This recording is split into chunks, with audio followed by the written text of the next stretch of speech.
So who's excited to talk about housing innovation? As you heard, I'm Sherry Boucher, Housing Director for Center for Public Enterprise. I'm going to take you back 18 years, 2006. I started my first gig in the public sector as a housing intern for the city of Flagstaff in Arizona. Since that time, I was working all throughout Arizona in the public sector, and my last job ended up at the state of Arizona running their tax credit program. So I'm very familiar with Mark and all the great work he does in the LIHTC world. But I caught the housing bug 18 years ago, and I've stuck with it ever since. I feel blessed to work for Center for Public Enterprise, where now I get to help communities around the nation really fulfill their housing dreams with new programs. So happy to be here today. Thank you to the City of Raleigh for having Center for Public Enterprise here. And I have to tell you, the one thing I love more than housing is probably donuts. So you probably know where I'm going. I went to Krispy Kreme this morning. And we have Krispy Kreme in Arizona, but we do not have Krispy Kreme like y'all have it here. In the original state where it was founded, changed my life, I think, pretty much. So if y'all don't know, Center for Public Enterprise is an organization we're a think tank, and we're focused on really helping build public sector capacity and working with public sector agencies, and also releasing research and innovation for folks to duplicate around the nation.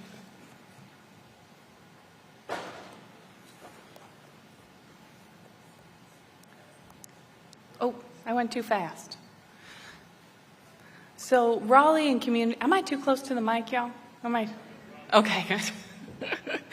Raleigh and communities all over North Carolina are doing amazing things, and we've heard about them today, with our federal, state, and local housing funds. But unfortunately, as we know, the programs are oversubscribed and they're highly competitive, and there's just not enough resources to go around to meet our need. In this chart, you can kind of see in 2023, our 9% LIHTC applications in North Carolina, there was over 80 applications, and we had the opportunity to fund 30 of the 80. So you can see the demand just far exceeds our resources on the LIHTC side of things. And this is a trend that we see across the nation. Communities have more demand than the resources that they have available. The tools that we have at our disposal are very important, and they must continue. However, I'm here today to talk to you about how can we make a greater impact by adding tools to our tool belt, and so that we can address that need faster. In addition to limited housing resources, housing production, as you all know, is subject to the boom and bust housing economy, so we also are working within the market constraints that we have in our communities. So today we'll discuss this innovative tool, and that can empower our communities to generate additional low-income housing without pulling from our scarce federal and state resources. The solution we'll be covering today is the mixed income public development model. Some people like to call it the Montgomery County model. And here you can see the model was originally created by Montgomery County, or originally in the States, created by Montgomery County. And they were recently featured on HUD's PD&R quarterly update as an innovative model, and they won the 2024 Ivory Prize for this model. But we're seeing this model expanded across the United States. And Montgomery County, of course, was our founding area in Maryland. And then Atlanta was the second city to adopt this model. We also have Chicago, Chattanooga, Michigan, Kingston, Syracuse, Colorado, and Seattle, all looking into and implementing this model. The Bay Area is also interested in exploring this model. So just a little map so you can kind of see how it's growing. The mixed income public development model has three basic components that I want to dive into in a little bit more detail today. The first is that it operates outside of our existing, of course, precious resources, and it involves a revolving loan fund. Low-cost debt, and a public ownership model that allows us to tap into existing tax relief. And we'll cover these ingredients in a little bit more detail. Let's start with public ownership. There's some short-term and long-term benefits. The short-term benefits include that the project is established by a wholly owned nonprofit subsidiary, and the project's either fully owned or has a majority share. Another key factor is that it taps into, as I mentioned, the tax relief from that ownership structure, and it sets up the subsidiary to maximize that benefit where it can. Lastly, trying to find the parent organization where you can land that subsidiary is important, because you want to make sure you can tap into the powers and authorities that are available, such as the ability to lend, develop, own, operate residential property in your community. In communities where we've seen this model very successfully implemented, there's a really great collaboration between the local government and the local public housing authority, because a lot of those powers and authorities exist within that partnership. And every community is different of how those collaborations work. Oh, let me talk about the long-term benefits, because those are exciting too. I get more excited about the long-term benefits probably because it's affordable into perpetuity. So as long as you have this asset, it will remain affordable and it will be providing housing to your community.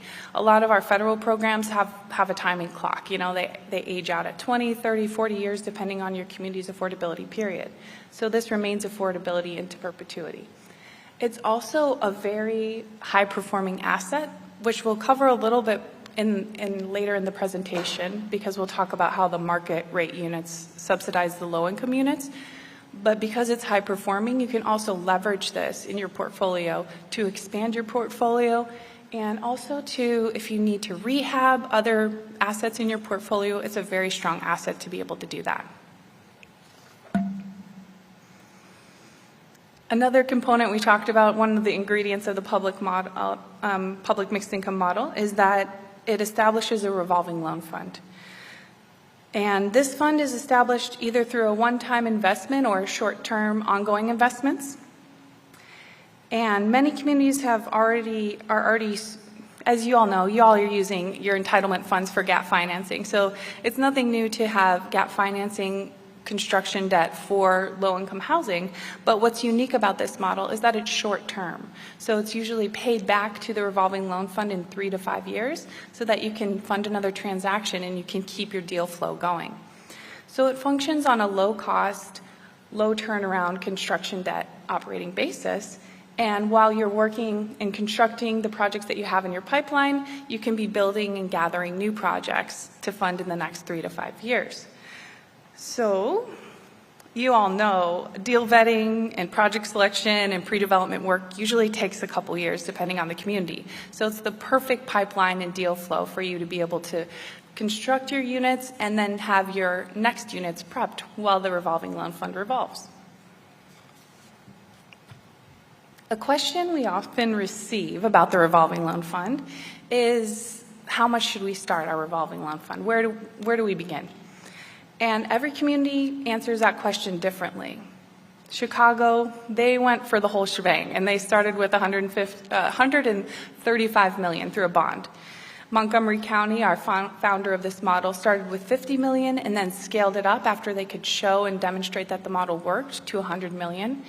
And Atlanta started at $38 million, and Chattanooga, which we're currently partnering with, is starting with the $20 million to pilot it and then hopefully scale up future. So it depends on your community and what works for you all. Now, the revolving loan fund is one part of the capital stack. I wanted to get a little bit more into how the capital stack works for the transaction, both on the construction side and on the permanent debt side. On the construction side, you can see the revolving loan covers about 20 to 25% of your total development cost. And owner equity is about 5 to 10%, while the remaining is a permanent debt source of about 70%.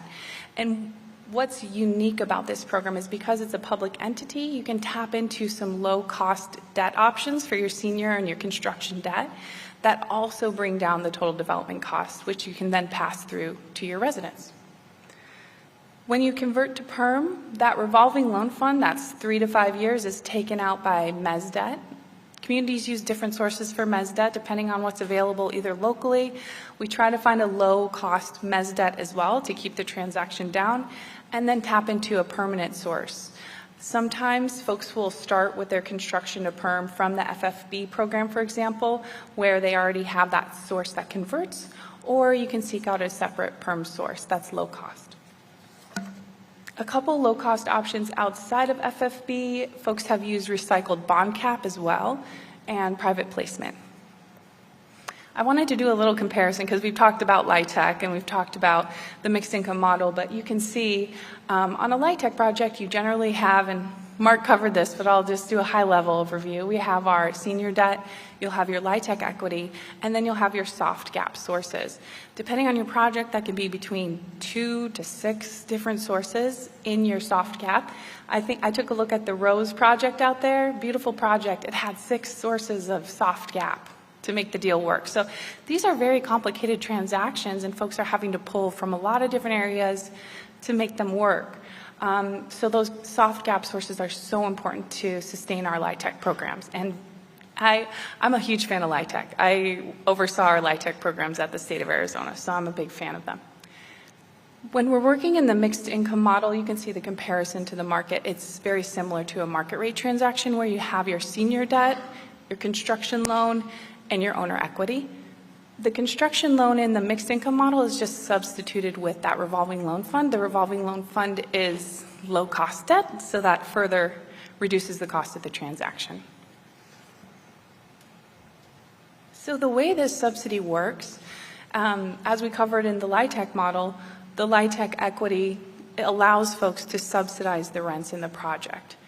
The way this model works is that we're combining all of the ingredients we talked about, the tax relief, the low-cost debt, the low-cost revolving loan fund, to decrease the cost of the transaction, and then increasing the income into the property by having market rate units, which can all sustain the property. We can cover the cost of the debt, and that allows us to reduce the rent on a portion of the units. Generally, these transactions will get about 30% of the units. That will be between 50 and 65% of the AMI. We'll talk about a couple example projects so you can kind of see that in unit count. But essentially, in communities where this model is rolled out, they're able to produce with one project, pretty much one project of a LIHTC affordable housing units without tapping into those scarce federal resources. Another thing that's beneficial about this subsidy is it's flexible. So you'll have your market projections, but once you get the project in the ground and you're leasing it up, if you actually have more income generated because it's publicly owned, you can shift it on the fly. And what I mean by that is Montgomery County's first project, they had 20% of the 20 units at 50% AMI, but their income projections were actually higher when they started leasing up. So they increased the units that they've served to 25 units at 50%, and they could do it on the fly because it was publicly owned, and they passed that savings on to their tenants, and they have the flexibility to do so.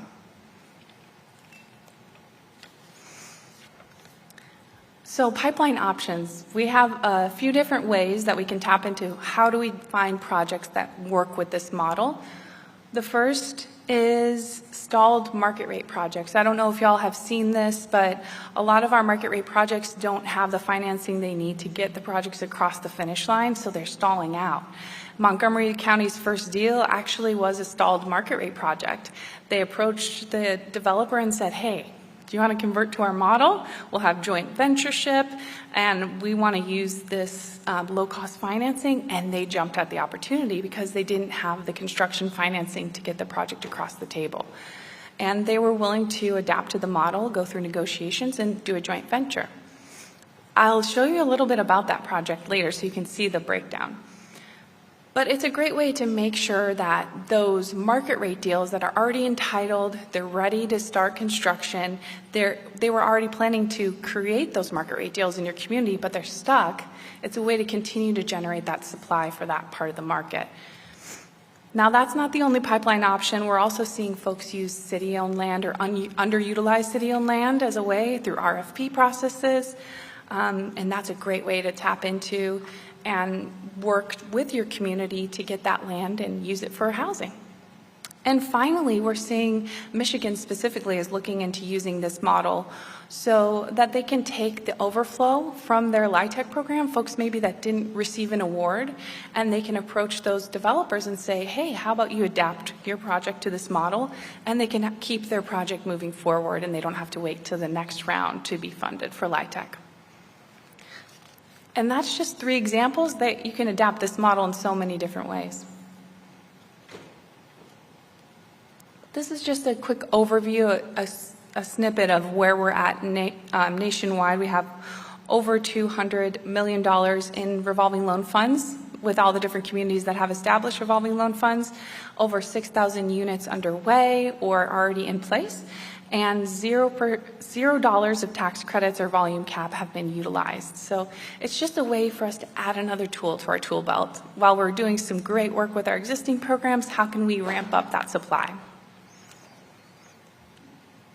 And this is the example project I was mentioning to you all. This is the Laureate. It was the first project that Montgomery County implemented with this model. And their subsidiary is called the Housing Opportunities Commission. I wanted to give you a little bit of an overview of the sources and uses and what it looked like. This was a $122 million project, and they had $99 million in senior debt, $8 million in ownership equity, and then $15 million in their revolving loan fund for this project. It was a large project, so you don't have to start this large, but because it was a market rate deal, it was pretty big. It was 268 units, and 80 of those units were made affordable. In Montgomery County, that's right, yeah. In Montgomery County, that is one LIHTC deal that they were able to create while also adding in market rate units to the mix. Now, this Hillendale Gateway, I love this project, and I'll tell you a little bit why. It combines my 2 favorite things, which is the mixed income model with the LIHTC project. So it's 2 phases. It's a 4% LIHTC project strictly for seniors, and the other phase is using the mixed income model. So total, they have 463 units. It's with the 2 phases, and 115 will be 0 to 50% area median income, while 129 units will be 60 to 80% AMI. The other great thing about this project, it's the first of its kind in Maryville because Maryland, not Maryvale, I'm sorry, that's a community in Arizona. I'm going back home already. It's the first net zero passive house residential building in Maryland, so pretty special. I wanted to show you Atlanta. So these are a couple sites they've selected for RFPs for city-owned land initiatives. They have their Madison Fire Station as well as Thomasville Heights. They released these this year and will be seeking applicants to work with a joint venture process to redevelop these sites. Now, for communities that are interested in implementing this model, just wanted to give you a little bit of an overview of what the steps look like. First, you would start at establishing your revolving loan fund, figuring out how you'd like to do that. I don't know if I mentioned, but most of the communities have either issued their revolving loan fund through a bond allocation, or they have had a direct budget line item. So it depends on what works best for your community. Then you work on your institutional framework and your governance design. Who's going to own this public mixed income model, and where do you have the powers and authorities to set up your subsidiary? And the financial structure and design, we talked a little bit about the capital stack, but you would work with your community and figure out where you want to source your senior debt, where you want to look for mezz, and how you want to structure your ownership equity. And then you would dive into the project-specific details. You would figure out which pipeline option you'd like to use and start formalizing your deals and figuring out how to roll out that financial structure. Really, the one takeaway I want you all to take from this entire presentation is that this mixed income model, it generates new low-income housing as well as market rate without tapping into our scarce resources. And it even allows folks if they would like to take those scarce resources and start shifting them to our most vulnerable populations. So kind of shifting your federalized programs to serve your very extremely vulnerable populations while addressing your 60 or 50% AMI populations through this model. And that's all I have for you today, and I'm happy to answer any questions.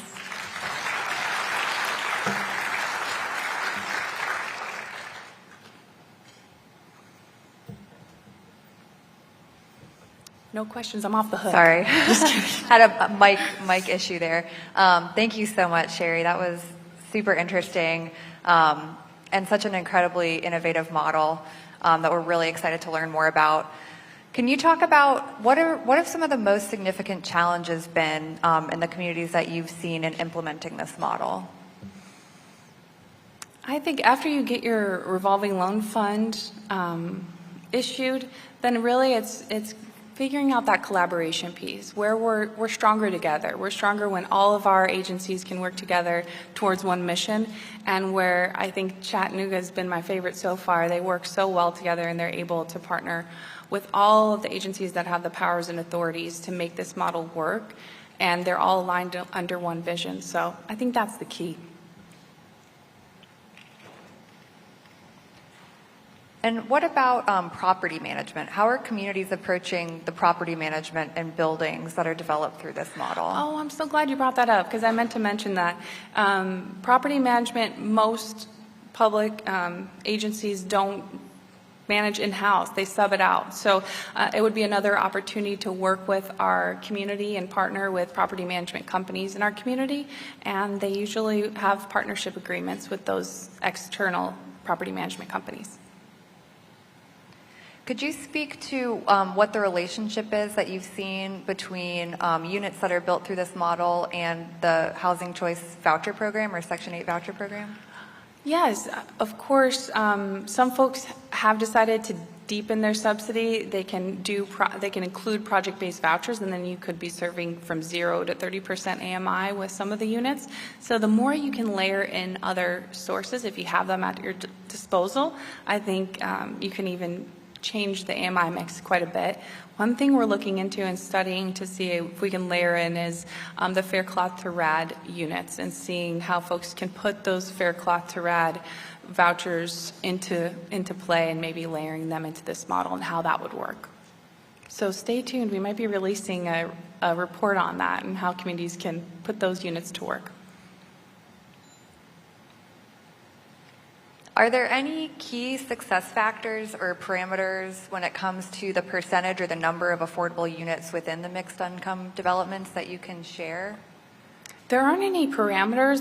There aren't any requirements specifically. It's really how much you can drive down that total development cost to pass that savings on to the tenant. So if you can drive it down pretty far, you might even have more than 30% of your units, or you might be able to deepen your subsidy.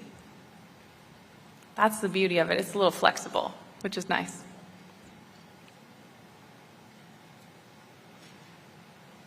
And what is done to ensure that these developments remain truly mixed in terms of income and inclusive over time? Are there legally binding restrictions on the properties, or what does that look like? Yes, some communities will, because the properties are owned by a separate entity, so some partners will have their development agreements or agreements with some of their lending arms, so the senior debt or some of their construction debt, to make sure that they're spelling out what those affordability requirements are. Similar to a LIHTC deal. What does it take from a political perspective to start a new revolving loan fund? How could the public support the advancement of something like this? Oh, well, yeah, I think every community is different. So I see, being in Raleigh, I've been very inspired with how y'all are coming together and how much you support affordable housing in your community. Seeing that slide where you have all the resources, I was blown away. So I feel like you all pretty much got that going for you here. It seems like everybody's rallying around the housing issue in Raleigh, and I feel like there would be success there. But I'm always here to help too. That's maybe my third love is helping people. So if y'all have questions, we're here to help and answer any questions you might have. Oh, do you all know what fair cloth units are? I probably just mentioned that without explaining what it is. They're, when public housing units are demolished, they don't just go away. They stay on that public housing authority's shelf. So a lot of cities, especially Chicago, has a ton of them. They just have these public housing units just sitting there in this virtual shelf, right? They're not being utilized.